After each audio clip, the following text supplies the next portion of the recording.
up, folks? Oh.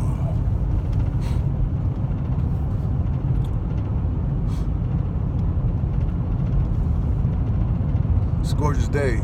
It's one good thing about, I've said this many times already, living up in these, not working up in these mountains.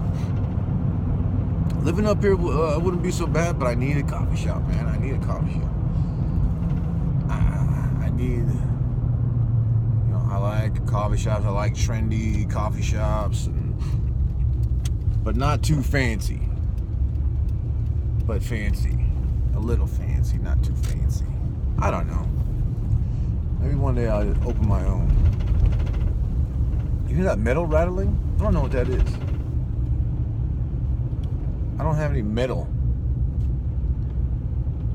just hanging out in this van or even on the roof. Everything's secured. But I remember a long time ago, so around 1994, 23 years ago, 1995, something like that, I started going to coffee shops. Started drinking cafe mochas, and I didn't know that they were, I don't even think I really drank coffee at all up until that point. But I started going to coffee shops, and I loved the way it felt. It was new. I mean, Starbucks had just started spreading out. Right? They had been in existence for a while, but they started spreading out, and the cafes coffee shops and stuff started to become like trendy again. Or at least they had just entered in my life. But so I would go to this cafe in Lincoln, California. I would drive all the way from Beale Air Force Base and get to this cafe in Lincoln, California, and sit there and get a coffee, and I'd have my camera and I'd take pictures, and people would be like, "Are you a photographer?" And I'm like, "No, as an airman. It's my day off. I'm taking pictures." But I remember having a book and like drawing and making notes, and that based on that cafe, I was gonna own a place called Café y Fotos. Café y Fotos. Based on Desperado, the movie, the Rodriguez movie, where hers was Café y Libros. Mine was going to be Café y Fotos, and I was going to feature photos of course, of my work, but of local artists too. But I would do a bookstore, maybe, and photos, but it's kind of like cliche, right? You go into a coffee shop and it's got artwork and overpriced fucking picture of somebody of the sky somewhere, I don't know. But I still would love that. Still would love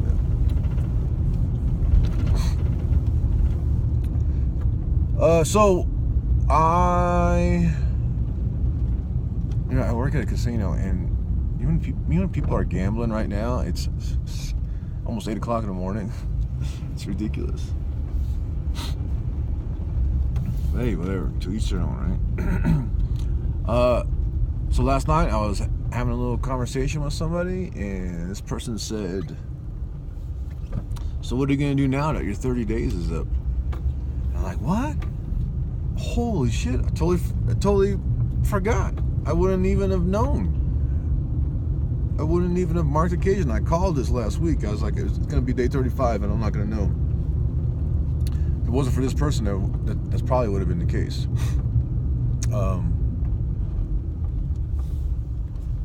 But so here I am, day 31.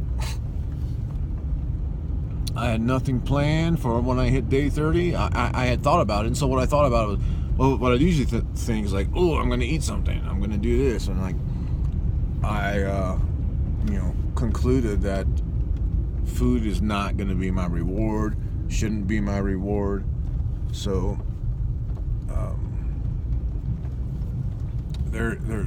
so that's not going to happen, right? I'm not going to reward myself with food. I thought about rewarding myself with a massage. Is it like a massage?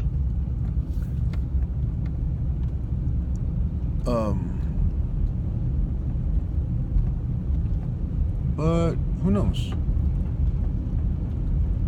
I've had one massage in my whole life. Like professional massage, not like naughty massage, you know, in the bedroom type thing. I've had a few of those. But no, I've never, I back went out really bad and I had to recover, and I thought the massage would help.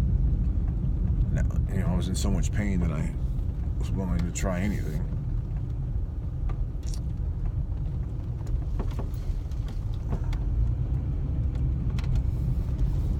But maybe some acupuncture. I don't know. What if I don't reward? What if I don't need a reward? What if I don't reward myself? I just keep, you know, it's a milestone, I guess. Talking about it's cool. Good enough for me. I'll figure something out. But in the meantime, I'm going to keep going. I'm not ready to stop.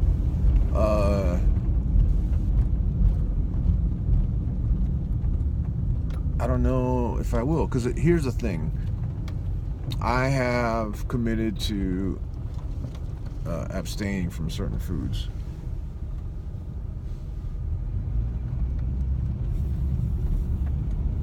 And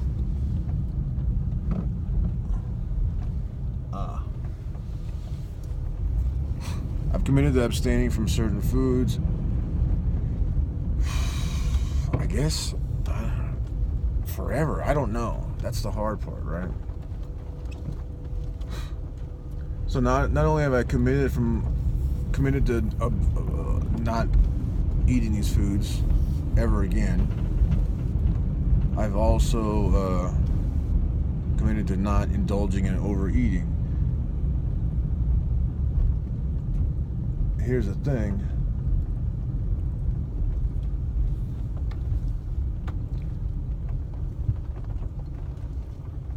Somebody put a lot of this ice through to the mill.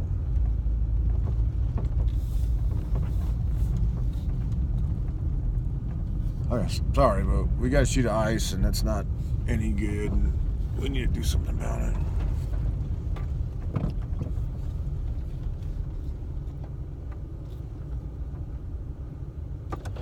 So I couldn't end this thing by going by getting going and eating a stack of pancakes, because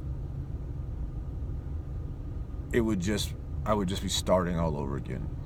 I would be starting from square one as far as the ability to not eat these things, to overeat. So maybe okay, my reward, I'll have one donut, I'll have one cookie, and I may do well, and I may only eat one, right? And I'm like, oh, okay, that's good for me, good.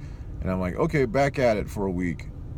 And then on Saturdays it'll come and I'll be like, okay, two donuts.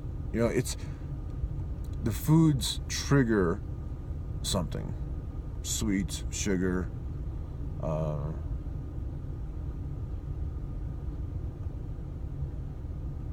they trigger something, and I can and I can't stop once I start.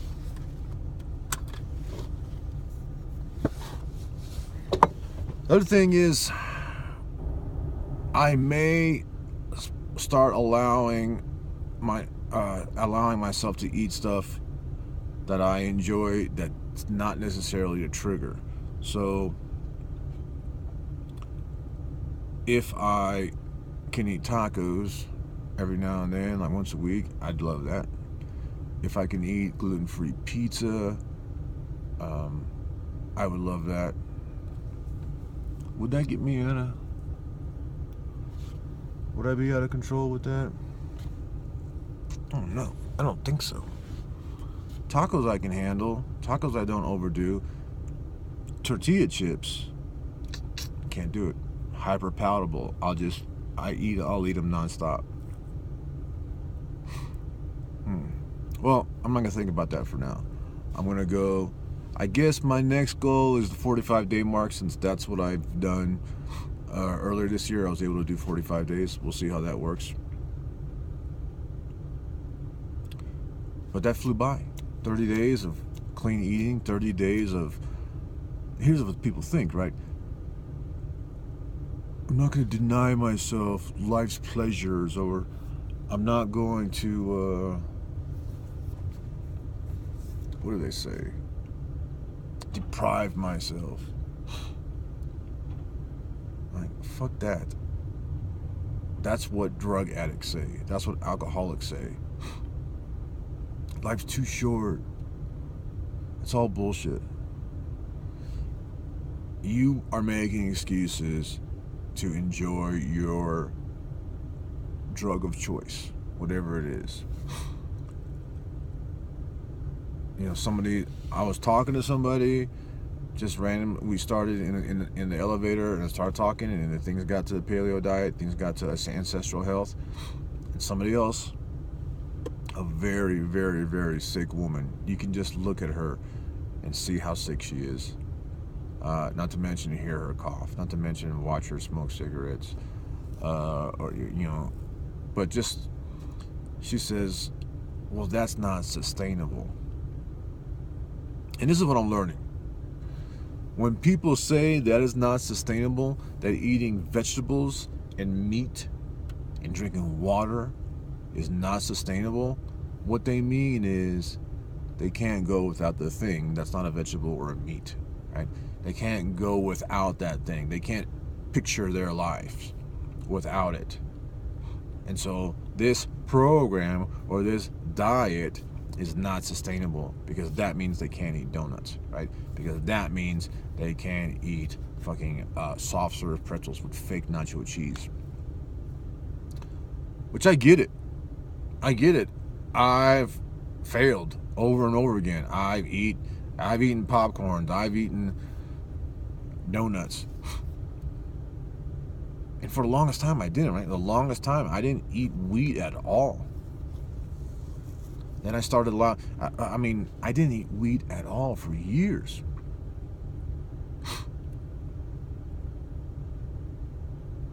And then I started eating it again. Off and on. Okay, once every now and then, every little while. I know when I had outside influence.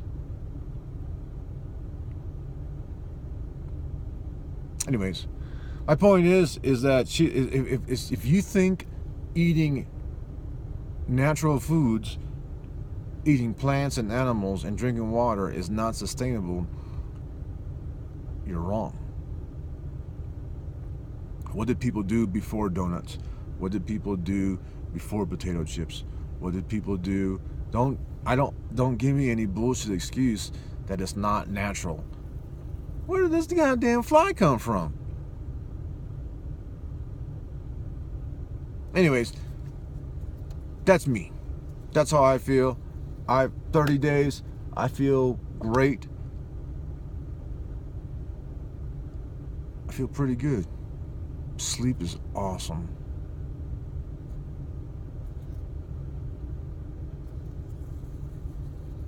Where did this fly come from? How did he get in here? Where has he been? Doesn't make no sense, man. Anyways, I got a long day ahead. It's Wednesday. It's my favorite day at work. My whole team is here. My whole team will be here. And we got training, we got meetings, and we got shit to do. So I got to get at it.